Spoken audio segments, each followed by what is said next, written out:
That 7-figure business you built, it may not even be yours. You're unconsciously running your parents' patterns and calling it ambition. Let me tell you what I didn't see for years. The first pattern I'd noticed I'd taken on was trying to save everyone. In my business, I wanted to overgive at my own expense to where I didn't have any energy left for my family or myself. And I felt this obligation to save every single person. Just like my dad as a clinical kinesiologist did. He'd overgive and overdeliver and serve from his heart, but at his own expense. I also had the pattern from my mom of not wanting to pay for anything. Shopping for the least or the smallest price. And this affected how I priced my services and also the types of services that I bought. And fortunately, this realization hit pretty quick because as a massage therapist, I was going down this pattern quick.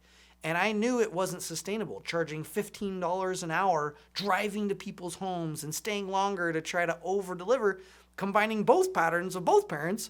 And this led to relationships that were destroyed, not to mention a lot of empty pockets and a lot of struggle. But even recognizing it, I didn't know how to fully change it. I had tried a bunch of things, yet as I grew my business, I could still see these patterns were there and they were affecting my ability to scale and handle stress at a higher level. Most entrepreneurs are chasing approval they never got, just with better branding. And here's the truth that you don't really want to hear. You're not building your dream.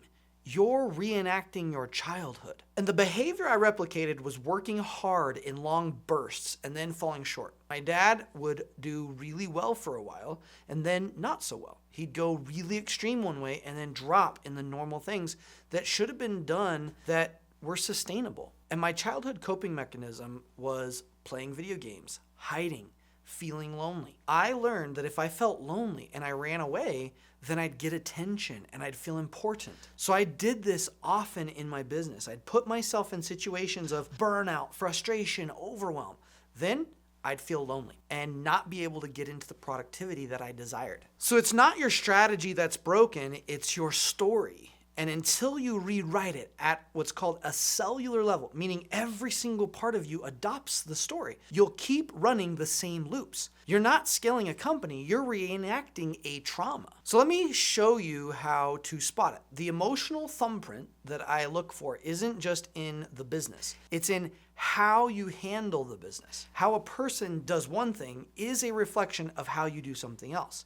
So if as an entrepreneur, if you're in a state of overwhelm, but you're consistently working through that overwhelm to drive profitability, I know that that's what's called an addictive behavior. The body thrives on that adrenaline rush, and it's not going to be sustainable long term. So any pattern that's non-ideal in your business or in your lifestyle is an indicator that you're running off of a pattern from your parents or your childhood. And although it doesn't seem like a choice, it really is. Because the body has taken on these set of actions and habits because it feels familiar. And it'll continue in this pattern until you allow yourself to completely shift it. What I teach is called cellular alignment, which shifts these patterns not just in the mind, but in the entire body. It eradicates the memory at a cellular level, so not just a subconscious level. You see, subconscious is in the mind, but cellular conscious is in all parts of your anatomy. And this addictive pattern can become a choice instead of a compulsion once you rewire your entire being instead of just focusing on the mind. And here's how it shows up. You get overwhelmed. The team isn't doing what you want. There's a lack of communication. There's an inability to handle more problems.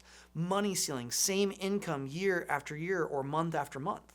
And any non-ideal pattern is an indicator there's a parent or childhood trauma that's become an addictive or an allergic behavior, whether you're pushing away the ideal or holding on to the non-ideal. And you can trace it back to childhood or to a parent pretty easily. If you see something similar, you'll either do the opposite of what your parent did or you'll do the same.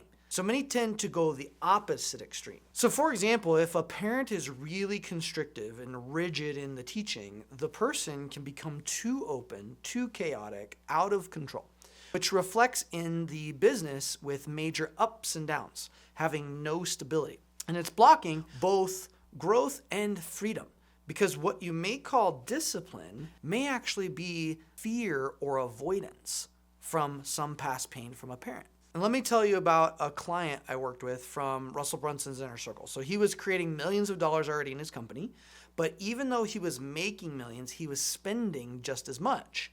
He'd created a scenario that was unsustainable. And after discovering he had an addiction to failure and struggle, we aligned it. And I talked to him 3 months later, and he was back into profitability. Not just profitable, but more profitable than he'd been in the past 6 months combined. And he never told me the exact details of what changed. He just said things started to flow. Everything seemed natural and easy. And that's what people experience after cellular alignment. It's called the erasure effect. So no matter how big the problem or pain is, it's almost like, oh yeah, not even a problem. I didn't even have the problem. Consciously, it just seems stupid to have a problem, even if you've suffered with it for years, because it's not just eradicating it from the mind and the subconscious, but in every cell in your body, so that previous pattern seems like a choice and literally feels like it's just erased, but you're still fully conscious. And yet it feels quite different. You're unsure of what to do at times because it's a new identity. But the feeling, it's just a normal feeling. There's no huge relief. Usually no, oh my goodness, I'm saved. It's just normal, natural, which can be counterproductive to what I do because it seems so natural and easy, yet that's part of the process, is allowing change to become easy. You see, the pain of the struggle was so natural that we didn't even catch it in the first place, right? It just felt normal, felt natural, which is why we did it. And the solution can be just as simple. It just doesn't have to take years of repetition. It can take a moment of presence and shifting internally so the pattern becomes a choice. And the switch we made was deceptively simple. We didn't dig into who hurt him or what trauma label to assign. And I don't care about the source. I don't care who's it from or the exact phrase or the trauma associated or the drama or the trauma, whatever it is. That used to matter back when I went through many of the old processes. But based on the cellular alignment technique, all I care about are reactions. When you change the reaction, the source goes away. So when identity matches the vision, growth gets easy. Let me explain the difference between what's called inherited identity and true identity. Inherited identity is when something we take on doesn't serve us. It's based on past patterns, fight or flight cycles that we've either seen, we've heard, we've felt, we've experienced. And this never leads to sustainable success. Here's a great rule of thumb. You're going to check the intention or the energy behind your action. And a great question to ask is, if I did this action at a 10x level for a whole year, would this be something that grows me or something that I feel proud of? Or would it drop or rob me from the energy that I desire?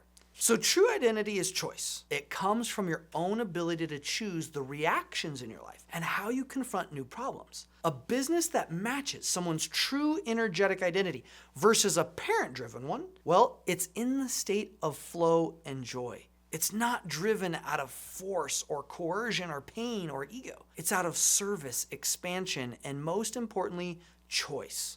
And there's no drive to prove anything. But there's a drive to do as much as humanly possible while balancing all areas of life. There's an equilibrium that fuels the entrepreneur from a passion of decision and choice, not out of pain or pleasure. If you're working with your team and it feels connected, it feels in flow, consistent, growing, that's the example. And here's the other distinction, discipline. Some people's discipline is actually fear of being seen or judged or getting hurt.